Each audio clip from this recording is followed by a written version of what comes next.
मैं हूँ धीरज पाठक, आप देख रहे हैं कैपिटल न्यूज। आज मैं विद्या मंदिर क्लासेज के मैथमेटिक्स के हमारे प्रोफेसर बसंत रस्तोगी सर के पास हम मौजूद हैं।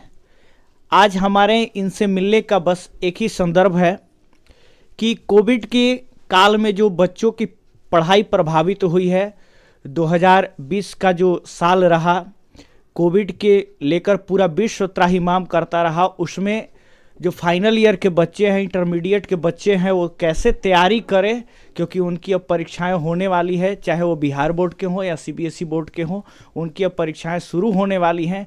उनकी लगभग कमोबेश पढ़ाई बाधित हुई।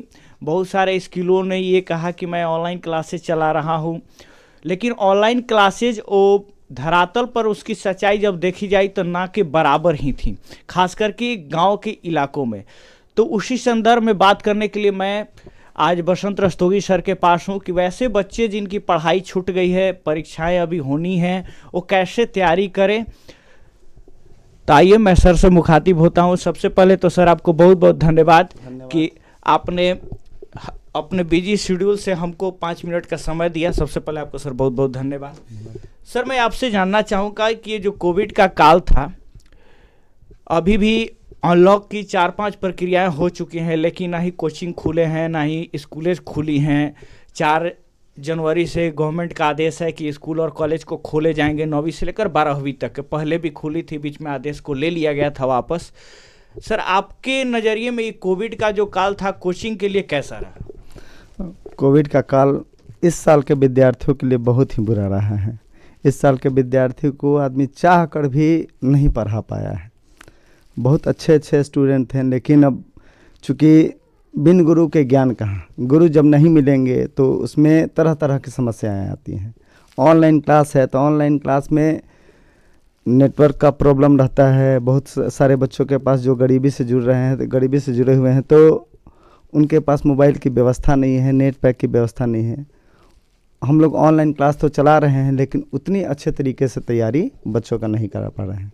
जो उनका पर्सनल प्रॉब्लम है वो चाह रहे हैं पूछने के लिए, उतना हो नहीं पा रहा है, वो डील नहीं हो पा रहा है, उनकी वो समस्या नहीं रह ही जा रही है, पूछ नहीं पा रहे हैं किसी भी माध्यम से।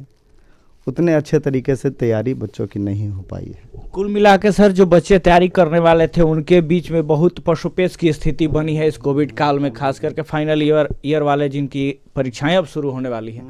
सर मैं आपसे जानना चाहूँगा कि कौन कौन से ऐसे टॉपिक हैं जो बच्चे कम समय में, क्योंकि अब तो समय है नहीं, वैसे आपके मार्फत मैं जानना चाहूँ कौन से ऐसे टॉपिक हैं कि जिसको वो टच करे तो कम समय में उनको थोड़ा सा ज्ञान मिल जाए, परीक्षा में जब वो बैठें तो कुछ उनके जो क्वेश्चन हो उस चैप्टर से वो सॉल्व हो सके आपके नज़र में से।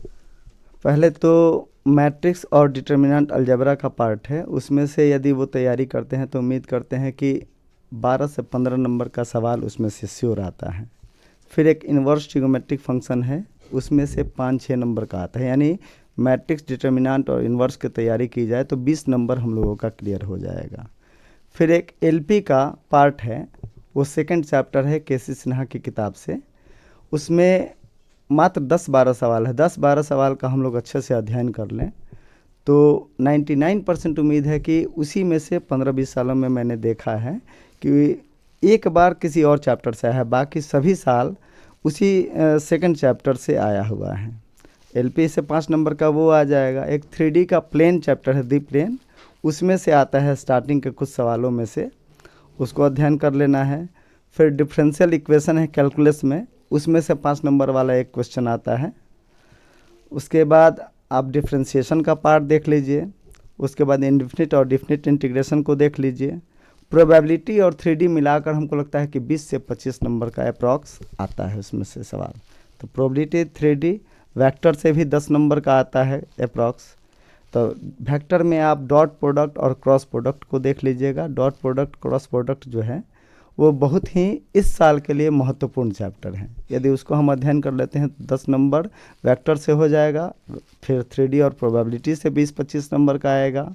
उसके बाद मैट्रिक्स, डिटर्मिनेंट, इन्वर्स से 20 नंबर का आएगा। डिफरेंशिएशन, इंटीग्रेशन मिलाकर इस तरीके से हम लोग तैयारी करें। ऑब्जेक्टिव पार्ट को अच्छे से देखना पड़ेगा, चूँकि 50 नंबर का ऑब्जेक्टिव है, और ऑब्जेक्टिव यदि हम अच्छे से तैयारी करते हैं तो उसमें कट मार्क्स नहीं होता है, वो यदि सही है तो सही है, उसका नंबर आपको मिलेगा। तो ऑब्जेक्टिव का पहले अच्छे से अध्ययन कर लीजिएगा, जो प्रॉब्लम होगा उसको अपना समझ के बनाना है, नहीं होता है तो हमसे कांटेक्ट कीजिएगा, हम उसका सलूशन करने का प्रयास करेंगे। यानी सर के तरफ से एक बहुत ही यूं कहे कि तुरुप का पत्ता एक खोला गया है, जिसमें शॉर्ट समय में, कम समय में कैसे हम मैथमेटिक्स की तैयारी करें, क्योंकि मैथमेटिक्स का नाम लेते ही बहुत सारे बच्चे के मन में, शरीर में सिहरन पैदा हो जाती है कि मैथमेटिक्स की तैयारी हम कैसे करें। उसमें ये कोविड का जो काल था वो बहुत ही भयावह रहा, हमारे लिए ही नहीं, बिहार के लिए ही नहीं, छपरा बल्कि पूरे विश्व इससे ग्रसित रहा, आज भी ग्रसित है। कोरोना के जैसे दूसरे स्ट्रेन के मामले बढ़ रहे हैं, धीरे धीरे यूके से मरीज मिल रहे हैं, उससे लेके और भी डर बन जाता है। सर मैं एक आपसे जानना चाहूँगा कि जो 1 नंबर ऑब्जेक्टिव जो क्वेश्चन आते हैं, बहुत सारे ऐसे बच्चे होते हैं कि उसको ऑप्शन जो दिए रहते हैं उसमें जानते हुए भी कभी कभी वो क्या करते हैं कि गलत मार्क कर जाते हैं। तो वैसे बच्चों के लिए सर आप क्या कहेंगे, जिनको ये लगता है कि ए भी सही है, बी भी सही है, सी भी सही है, डी भी सही, उसमें वो उलझ के रह जाते हैं, उनके लिए सर अगर आपके मन में कोई है कि शॉर्ट टर्म ऐसा कि जिसको अपनाए और उससे एक सॉल्यूशन पे पहुंचे, 1 नंबर वाले जो क्वेश्चन होते हैं ऑब्जेक्टिव जिसको हम लोग कहते हैं सर।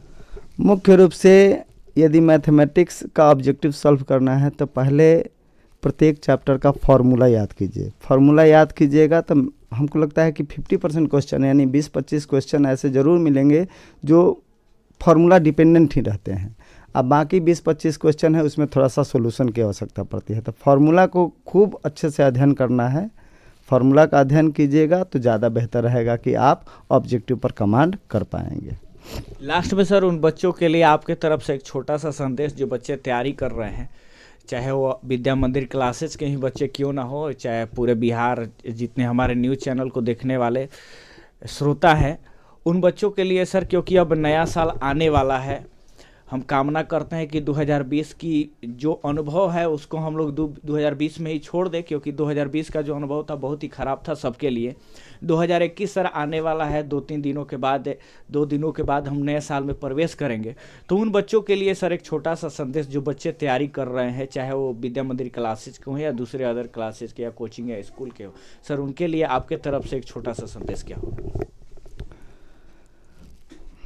शुभकामना के तौर पर सर, कि वो बच्चे एग्जाम में जा रहे हैं, तो उनके लिए आपकी तरफ से क्या विशेष है, क्या शुभकामनाएं? मेरी शुभकामनाएं, मेरी अनंत शुभकामनाएं हैं उन विद्यार्थियों के लिए जो इस साल तैयारी करके, अब चूँकि अच्छे से तो पढ़ाई हो नहीं पाई है, लेकिन उसके बावजूद भी यदि लगन है तो सफलता मिल जाती है। लगन रखना है और